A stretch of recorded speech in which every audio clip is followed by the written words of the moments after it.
due to coronavirus in March of 2020. Likely you knew how to wash your hands. And likely you already washed your hands several times a day. Then the incessant reminders to wash and the proper hand washing signs took over, and you had to remind yourself on the bits you had gotten lazy about in your routine. Always, every time, rub the back of one hand with the palm of the other. Always get under the nails. Always use the whole 20 seconds. Don't let routine lull you into lax habits. This work is the same.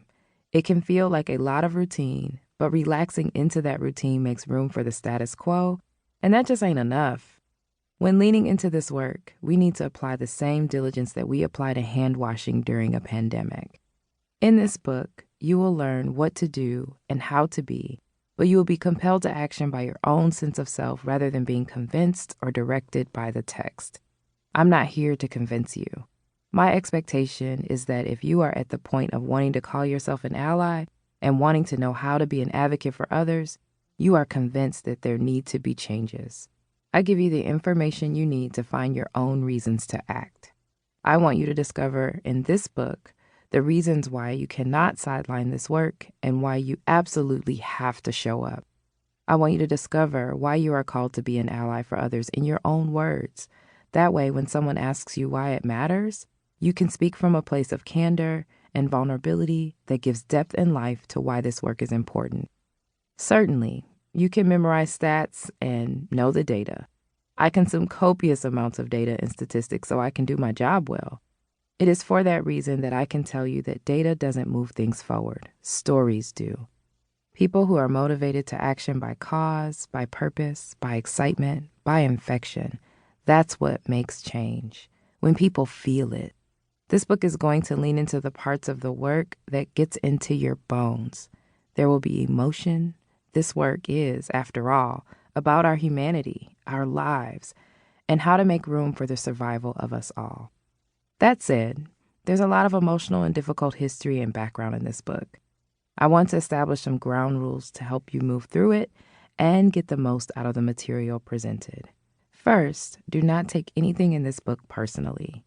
Everything in this book is useful, but you have to put yourself in the state of mind where you're able to receive it and be present to the message without being consumed by your personal response. This is not to say that I want you to be numb. Rather, feel your feelings and take a break if you need to, but do not stop. Almost everything in this book is about identity, so at times it will be easy to see yourself in the material and get offended. Push those feelings aside. Take a walk if it helps. Keep in mind that these topics are things that we typically dance around. It makes sense to feel some discomfort when exploring the racism, police brutality, and social injustices that are being covered openly in the news right now. Even though discussing these things may feel strange and awkward, we all know that times are changing. Let's meet the moment with bravery. Second, on bravery. It is essential for inclusion and anti-racism work. Usually for us to be brave in a space, we need a sense of confidence about our identity and a sense of purpose. Right now, you might feel very brave in a number of ways, but not necessarily as it relates to being an ally and an advocate for others. That's okay. Bravery is a muscle that can be built, and this book will help you to build it by learning what being an ally means and how to identify behaviors and habits for yourself that communicate your bravery and confidence to others. You will develop the confidence you need to be brave.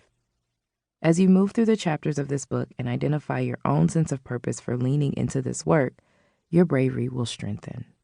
Third, we are all on the same team.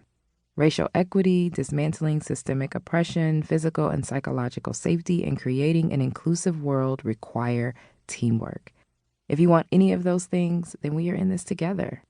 Right now, you might not be sure you understand the obstacles that keep people from having racial equity, feeling safe or included, or why people face systemic oppression. That's okay. We will cover those topics. If you want those things for yourself and everyone else, consider us teammates, even when I share something that doesn't feel so good to read. Fourth, inclusion and diversity work, which includes anti-racism work, consumes energy and makes you think. Throughout this book, there are places for you to reflect on your own thoughts and ideas about the content. I ask questions for you to consider and ask that you think about how the information connects to your own experience.